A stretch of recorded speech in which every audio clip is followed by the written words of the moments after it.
misalnya contoh waktu saya di perusahaan sebelum sebelum ini kan, yang terhebat-hebat tuh lulusan-lulusan kampus-kampus itu bukan yang IPK-nya tertinggi.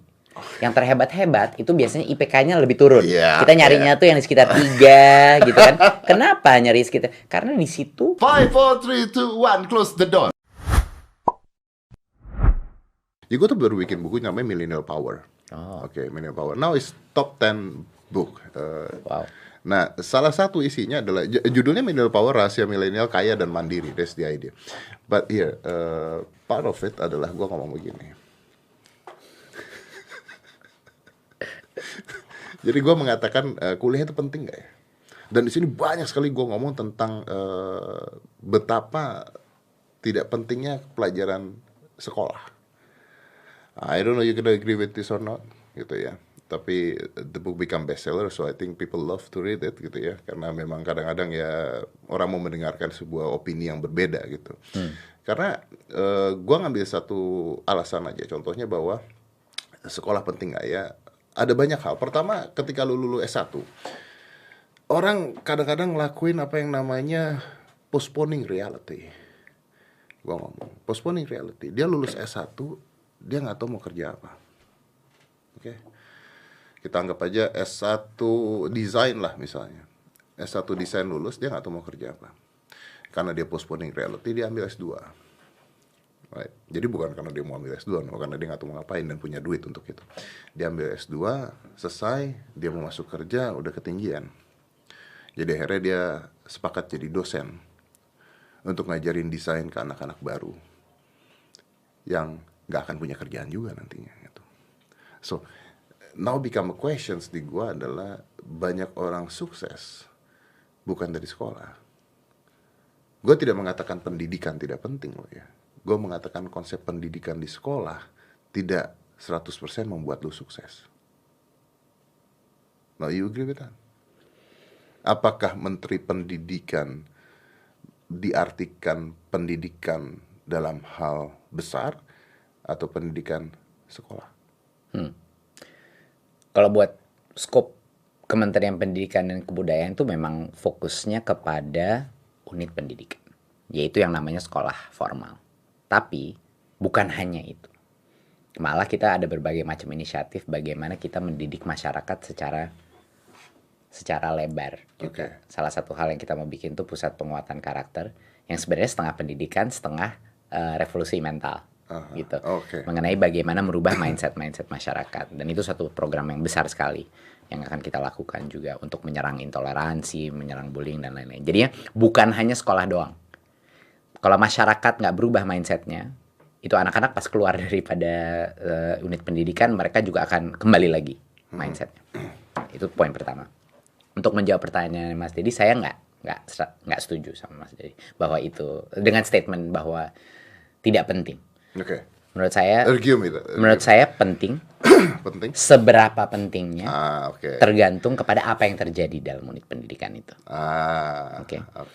Tapi proses kita masuk ke dalam sekolah, kita bilang aja ya, misalnya kualitasnya kurang memadai, kualitas pembelajarannya.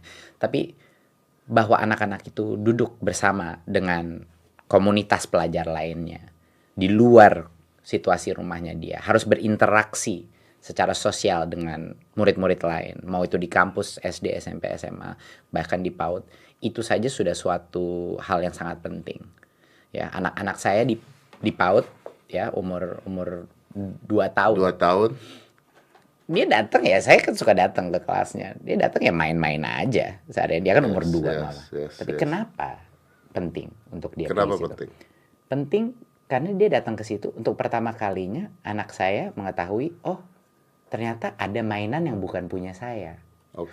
Oh ternyata di sini saya sama aja sama orang-orang, sama anak-anak lain. Ada aturan-aturan main. Social learning, belajar bersosialisasi, belajar berteman dan lain-lain. Itu adalah juga sangat penting. Di luar akademis. Yes. Nah, I'm listening. Sekarang, apa yang kita lakukan di Kampus Merdeka itu persis banget align sama kritiknya Mas Dedi. Jadi gini analoginya.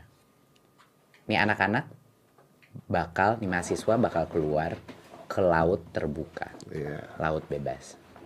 Cuman dilatihnya selama dia S1 itu cuman satu gaya. Misalnya gaya katak doang. Itu satu prodi. Satu disiplin. Dia jalan cuma satu gaya katak. Dan yang kedua, cuman latihan di kolam renang. Gimana nih anak mau nyebur ke laut dengan arus, dengan angin, dengan ombak. Yang nggak diajarin itu. Iya, dengan hiu-hiu. Iya, betul. Kalau dia nggak sekali-sekali dilatih di laut juga. Dan dilatih jangan cuma gaya katak dong. Diajarin gaya bebas, ngapung, safety, cara bernafas, dan lain-lain. Fitness, ya. Jadi Kampus Merdeka itu kenapa 3 semester di luar prodi itu kita lakukan. Itu untuk menjatuhkan. Makanya ini gebrakan yang dibutuhkan. Karena kita harus komunitas non-profit kelas dunia, perusahaan-perusahaan, dan juga universitas-universitas lain harus berpartisipasi untuk melatih si S1 ini, si anak-anak masa depan pemimpin kita. Kalau dia nggak dilatih di tempat-tempat lain, ya kapan dia siapnya? Dia bakal nyemplung ke dalam itu laut, dia bakal tenggelam. Dan itu yang sedang terjadi sekarang. Semuanya pada tenggelam, makanya nanti ditunda-tunda terus kan. Ya udah deh sekolah lagi deh. Postponing reality kan, betul. Nah, itu dia. Oh, I like this, I like you. Justru kan gue judul gue adalah kuliah penting ya, gitu kan pertanyaan. Dan gue explain tentang kenapa nggak pentingnya kuliah, dari biaya yang mahal, dari gaji lu UMR dan sebagainya. But at the end, I think your opinion ya. I think gue ngomong. Jadi apakah kuliah itu penting? Terus gue bilang, ya penting. Gue bilang. Jadi setelah gue mengatakan kuliah tidak penting, at the end gue mengatakan, ya penting. Di dalamnya kamu bisa belajar tentang kepemimpinan, gue bilang. Project-project yang seru sama teman-teman kamu, kemampuan untuk presentasi dan soft skill, gue bilang. Tapi jauh lebih penting kamu fokus, yang jauh lebih penting daripada kamu fokus pada kurikulum yang nggak relevan dengan kehidupan nyata. Tapi alangkah powerfulnya, alangkah baiknya kalau di kurikulumnya sendiri interaksi. Kalau dia yang SKS-nya dia lakukan, dia juga melatih project based learning, dia juga melatih soft skill. Yang ada relevan dengan kehidupan nyata. That's the idea, bukan cuma organisasi mahasiswa aja. Itu malah yang bagus-bagus tuh. Misalnya contoh waktu saya di perusahaan sebelum ini kan, yang terhebat-hebat tuh lulusan-lulusan kampus-kampus itu bukan yang IPK-nya tertinggi. Yang terhebat-hebat itu biasanya IPK-nya lebih turun. Kita nyarinya tuh yang di sekitar 3 gitu kan. Kenapa nyari sekitar? Karena di situ experience atau pengalaman kepemimpinannya dia tuh sangat tinggi. Dia berbagai macam aktivitas dari BEM, ngatur-ngatur IO dan lain-lain. Dari situlah kepemimpinan itu terjaga. Nah, alangkah baiknya kalau kurikulumnya sendiri dan dosen-dosen dalam mengajar mata pelajarannya juga mengajar dengan cara atau metode yang melatih skill-skill itu, di bahwa dia melakukan team based learning. Jangan cuman kuliah aja secara pasif, tapi seminar, diskusi, debat gitu. Mendingan direkam semua semua ceramah-ceramahnya itu mendingan direkam aja. Betul. Sebelum masuk ke kelas dia udah dengerin, seperti kayak podcastnya Mas Dedi, dengerin dulu, baru langsung pas datang berdebat dan berpresentasi dan lain-lain. That's the whole idea. That's the whole idea. Anyway, I want to give this book to you. Lu baca nggak juga? Nggak ada. It's okay. Millennial power. Nah, bro, gue suka dengan kata-kata lu seperti itu. Tapi gimana cara lu ngerubah Indonesia punya sistem pendidikan seperti itu? Dengan kebijakan dan dengan in the 5 years. Have to try. Harus nyoba. Like serious? Kalau kita putus asa aja semua ya nggak bakal ada perubahan gitu. Memang berat. Kalau kita ngelihat tuh ke depannya berat dan pasti butuh waktu 10-15 tahun gitu. Jadi ini akan melewati masa saya gitu. Tapi ya kalau kita nggak optimis ya nggak akan terjadilah perubahan-perubahan gitu. Ini Kampus Merdeka sekarang ini karena dibilang 3 semester itu di luar prodi dan 2 dari 3 semester di luar kampus. Ini untuk pertama kalinya berbagai macam rektor sekarang bertemu dengan rektor-rektor lain. Yuk kita bikin exchange program yuk. Karena anak-anaknya kita harus memenuhi hak mahasiswa untuk bisa melakukan di luar prodi. Berarti di luar universitas exchange juga bisa. Barulah mereka semua ngumpul-ngumpul, ngomong-ngomong, melakukan deal-deal mengenai gimana kita melakukan exchange program. Pertama kalinya sekarang perusahaan-perusahaan, karena prodi itu untuk buka prodi baru sekarang harus bermitra dengan universitas kelas dunia, perusahaan kelas dunia, atau non-profit kelas dunia. Ya, untuk membuat prodi baru. Prodi itu kayak major. Yep. prodi baru. Jadi sekarang terjadilah suatu pernikahan massal yang sedang terjadi. Memang sulit proses transisi ini. Banyak yang masih nggak yakin, banyak yang takut dengan perubahan gitu. Tapi paling tidak ini pasien yang tadinya tidur ini bangun. Bangun dan mulai sadar bahwa kita harus bertindak, kita harus melakukan perubahan. Dan dari situlah harapan saya dalam 5 tahun ke depan akan menjadi suatu perubahan mindset yang nggak bisa diputar balik. Itu aja. Itu harapan saya, nggak bisa diputar balik. Gitu. Tidak bisa diputar balik ya? Harapannya. Jadi kalau menterinya ganti nanti tetap dijalankan hal seperti itu. Harapannya gitu. Harapannya seperti itu. Kalau lu bicara tentang mindset yang nggak bisa diputar balik, kan sebenarnya mindset sekarang anak-anak tuh berubah di zaman sekarang dengan zaman dulu. Everything change. Mostly with social media yang sekarang lagi gila-gilaan dan sebagainya. What do you think about that? Mengenai apanya? The social media. Is it good? Is it bad? Is it good kalau dipakainya good? Is it bad kalau dipakainya bad? Menurut saya, ya benar. Sosmed itu sebaik penggunanya dan seburuk penggunanya. Gitu. Itu sama kayak apapun. Itu merupakan suatu weapon atau senjata yang bisa for good sama for bad. Gitu. Tapi sosmed itu, jadi gini, bukannya semuanya jelek dan sudah jelas nggak semuanya baik. Tapi harus ada kesadaran di masyarakat kita, apalagi di anak-anak muda, bahwa sosmed itu ada konsekuensinya terhadap kesehatan mental kita. Ya, dan itu merupakan hal yang jadi kita nih misalnya kita melihat hal-hal lain seperti hal-hal yang menimbulkan kecanduan seperti misalnya narkoba atau alkohol atau ngerokok gitu kan. Dan itu kita mengerti resikonya kepada kesehatan kita. Tapi banyak anak-anak muda tidak sadar bahwa kesehatan mentalnya dia dengan sosmed itu ada konsekuensinya. Dan puasa sosmed itu sangat penting untuk mengetahui apa dampaknya. Ya, lu lakuin itu kan? Lu pernah ngelakuin itu kan? Saya udah hampir 2,5 tahun. Puasa sosmed? Ya. Sama sebenarnya bukan puasa lagi, udah stop sosmed. Apakah itu ngebantu, bro? Sangat luar biasa. Kesehatan mental. Wah, luar biasa. Sebelum itu saya hampir sulit sekali untuk mengetahui dampaknya apa yang terjadi kepada kita sampai kita keluar dari sosmed. Pas kita keluar dari sosmed baru mulai sadar bahwa kenapa ya saya merasa jauh lebih kalem.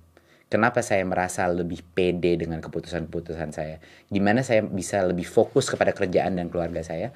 Dan merasa lebih secure, merasa lebih merasa lebih secure sebenarnya. Jadi nggak merasa bahwa semua itu harus kita pajang, nggak merasa kita. Jadi masalahnya dengan sosmed itu kalau kita selalu melihat apalagi teman-teman kita dan lain, itu selalu reaksinya kalau nggak positif negatif, ya kan? Reaksinya seneng banget ngeliatin, tuh orang parah ya, gitu kan? Jadi kayak polarisasi yang terjadi kepada social network kita dan masyarakat secara luas. Jadi nggak apa-apa, bersosmed itu nggak apa-apa. Tapi kita harus aware dan harus sadar bahwa ini merupakan hal yang menimbulkan kecanduan dan menimbulkan stimulasi dopamin di otak kita yang terus berkurang nanti kesenangannya. Kecanduannya jadi menambah. Ya, dosisnya harus naik. Ya. Betul. Jadi kita harus sadar itu menimbulkan kecanduan dan kecanduan itu harus di-manage. Itu aja. Dan orang nggak sadar bahwa itu menimbulkan kecanduan. Kecanduan sosmed itu real dan merupakan hal yang menciptakan perasaan loneliness yang sangat tinggi dan berkontribusi kepada kesehatan mental anak-anak muda. Terutama anak-anak muda yang benar-benar hidupnya udah di situ. Gue rasa mereka tidak sadar bahwa apa yang mereka lihat di sosial media itu sebenarnya palsu. Itu yang gue percaya. Benar. Karena tidak mungkin ada orang ngeposting di Instagram atau di manapun dengan keadaan mereka lagi terpuruk dalam hidupnya. Gitu. Jadi apa yang mereka lihat dari temannya atau dari sosmed tersebut isinya adalah positifnya orang lain. Like kalau kita ngomong selebriti atau artis gitu ya, nggak mungkin yang di post itu lagi bangun tidur jelek dan sebagainya. So everything is fake. Yeah. Tapi mereka akhirnya membandingkan diri mereka dengan kehidupan orang lain dan mereka merasa bahwa hidup gue tidak seperti orang lain dan become loneliness and sad. Akhirnya jadi sedih, lonely dan mental health. Nih saya cerita Mas Dedi dulu waktu saya masih di Facebook sama Instagram. Itu biasanya kalau teman saya ngepost, kadang-kadang kan saya ngelihat kalau teman saya ngepost tiap hari, tiba-tiba gitu. Kok jadi ngepost tiap hari? Biasanya kan sekali seminggu gitu. Ini lagi ngepost tiap hari. Saya langsung telepon. Bro, ada apa? Selalu tanpa gagal pasti ada masalah dengan hubungan. Wait a minute, lu mengkoneksikan hal tersebut dengan masalah? Hampir 100%, selalu akurat. Oh ya? Ya, jadi kalau dia ngepost tiap hari, itu teman-teman saya ya, nggak tahu ya, saya nggak punya sampel set. Let's say ini teman-teman case saya, kasus lu ya. Itu langsung saya telepon. Postingan tiap hari ini postingan positif atau negatif? Nggak, kalau ada perubahan. Perubahan. Dia biasanya perubahan kebiasaan sosial media. Jadi dia biasanya ngepost sekali seminggu gitu. Tiba-tiba dia ngepost tiap hari beberapa kali sehari. Itu langsung saya telepon. Saya cek, ada apa, bro? Gitu. And mostly kebanyakan ada masalah dengan pacar, atau masalah dengan keluarga, atau masalah dengan job atau uang, krisis di secara karir dan lain-lain. Selalu ada isu mental. Itu hampir selalu begitu. Jadi itu sekedar satu cerita ya mengenai tapi kan artinya dia menggunakan sosial media sebagai sebuah pelarian seperti orang pakai alkohol atau narkoba kan. Ketika ada sebuah masalah larinya ke sosial media. Betul. Dan saya mulai menyadari itu karena waktu itu dulu kalau saya posting, kenapa saya mulai sadar? Saya senang posting dulu.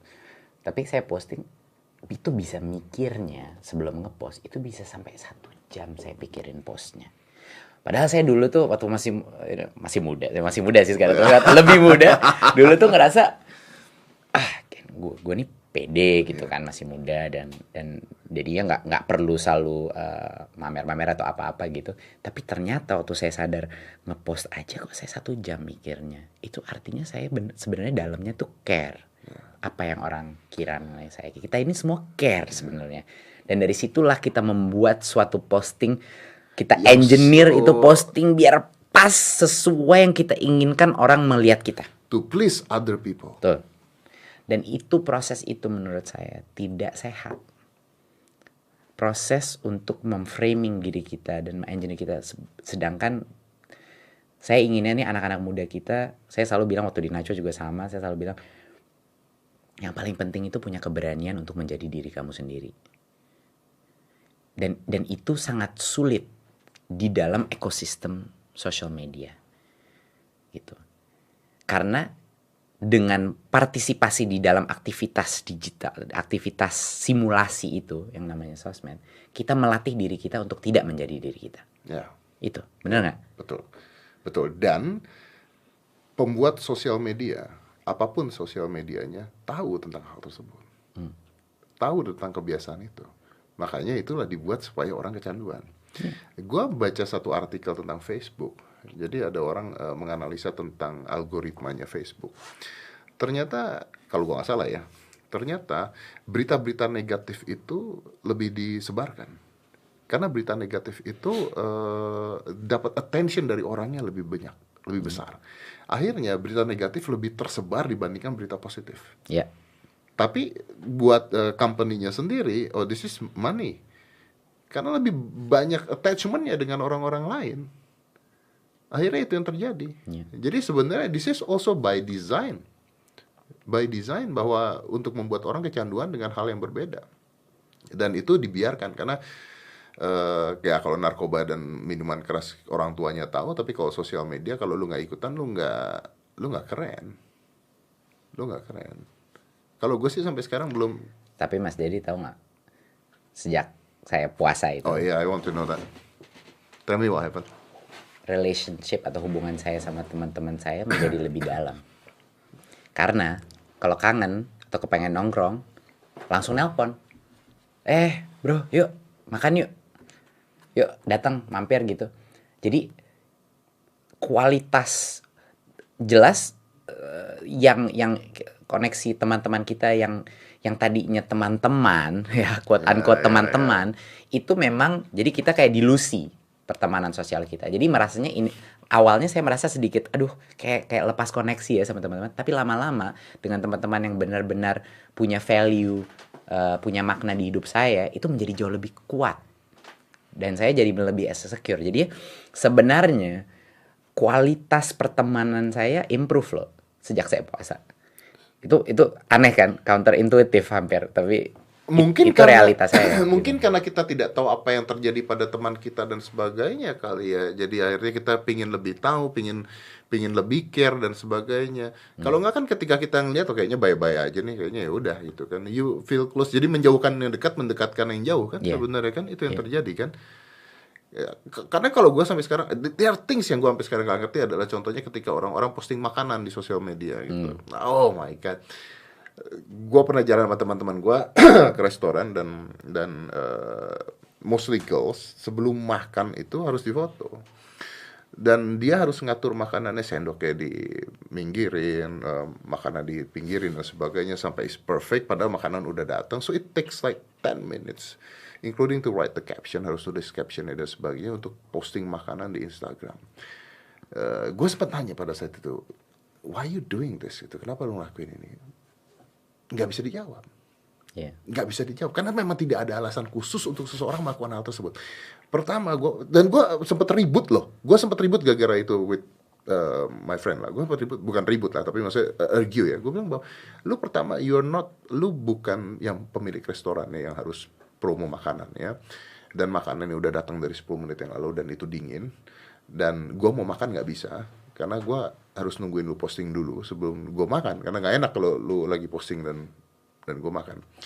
Tapi what I realize is bahwa ternyata itu bukan di dia, tapi banyak sekali orang posting makanan di sosial media dan dia harus menghabiskan waktu yang seperti tadi dibilang untuk dapetin likes. So itu kuncinya. Itu nggak ada hubungannya sama makanan atau apa. Hubungannya adalah bagaimana saya bisa mengengineer sebanyak mungkin likes yang menciptakan dopamin di otak saya. Itu. Makanya sekarang banyak restoran-restoran. Gue punya teman, ada beberapa teman gue yang lagi buat restoran. Adalah beberapa teman gue ngajak gue untuk bisnis restoran. Gue bicara dengan 3-4 orang. Lo tau apa yang dikatakan sama mereka ketika mereka ngedesain restoran? Mereka bilang, jadi kita bikin restoran ini Instagramable. They're not talking about food anymore. They're talking about Instagramable. Jadi makanannya sekarang berubah bagus untuk Instagram. Karena kalau mau makanan yang enak, lu ke restoran Padang atau lu ke warteg itu enak. Tapi enggak, kita nyari sebuah tempat yang kalau difoto bagus untuk Instagram. See, even the taste change dari logika makanan enak sampai logika makanan yang bagus dilihat oleh orang-orang lain.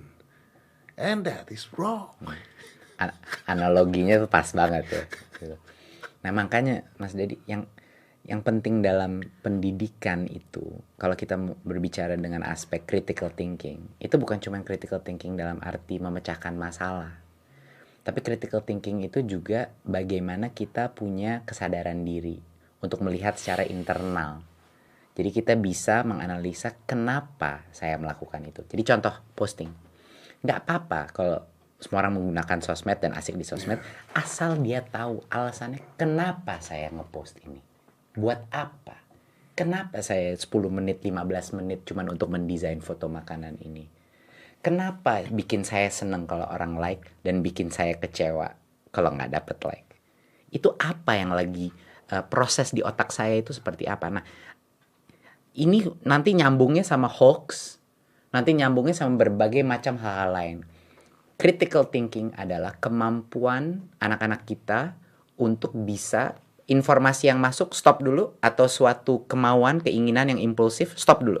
Ada filternya. Coba saya pikir, ini kenapa ya saya mau melakukan ini?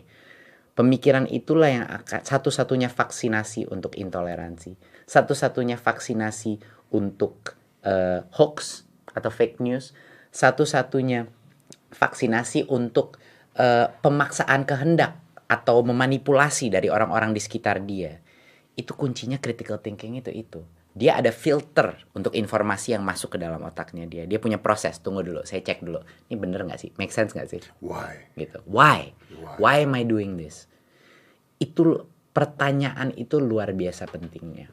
Saya kasih contoh. Sekarang di meeting-meeting kita di Kementerian Pendidikan dan Kebudayaan, Setiap kali meeting, biasanya kita udah setuju nih, ada satu strategi. Bang. Di akhir sesi itu, kita selalu menanyakan, oke, teman-teman, sekarang kita pikirin gimana caranya, bagaimana kalau kita salah. Coba dipikirin. Okay. How can we be wrong? Bagaimana kalau kita salah? Apa yang salah? Ayo, jadi kita balik lagi. Tadi kita udah nemuin solusi, kita balikin lagi. Gimana kalau kita salah kayak gini? Oh iya, kita salah gitu. Atau bagaimana kita bisa gagal? Nah, itu namanya critical thinking, itu adalah bisa melihat hal dari berbagai macam sisi. Kalau di classroom kita, kalau di sekolah-sekolah kita, informasi itu hanya satu arah. Dari guru ke anak, atau dari dosen ke mahasiswa. Dan tidak ada perdebatan dan interaksi di mana ada berbagai macam solusi yang bisa terjadi. Bagaimana anak-anak kita bisa punya kompetensi critical thinking itu untuk menimbang berbagai macam hal. Sekarang pasif konsumsi, hafalan, tes.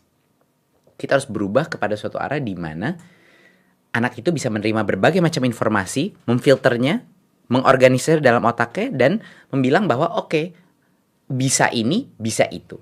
Ini pronya ini kontranya ini. Dan dari situlah tercipta manusia yang holistik, yang bisa berfungsi dalam demokrasi kita. Ini kan sebenarnya ada di teori five thinking hat.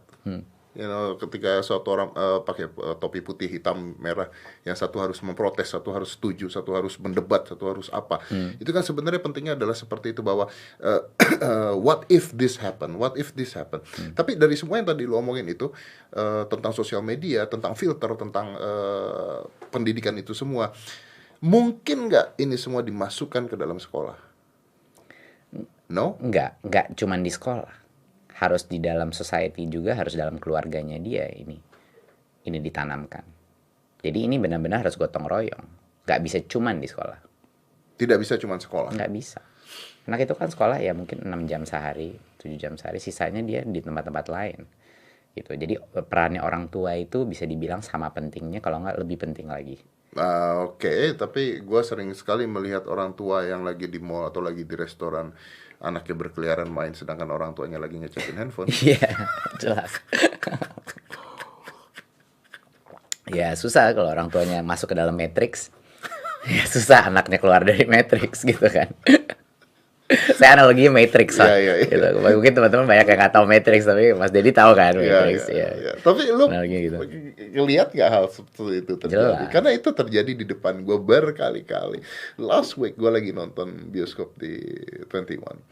Gue lagi duduk, premier kan ada restorannya duduk. Ini ada 2 anak kecil teriak-teriak dari ujung lari ke sana, ujung lari ke sana, dan gue nggak tahu orang tuanya mana.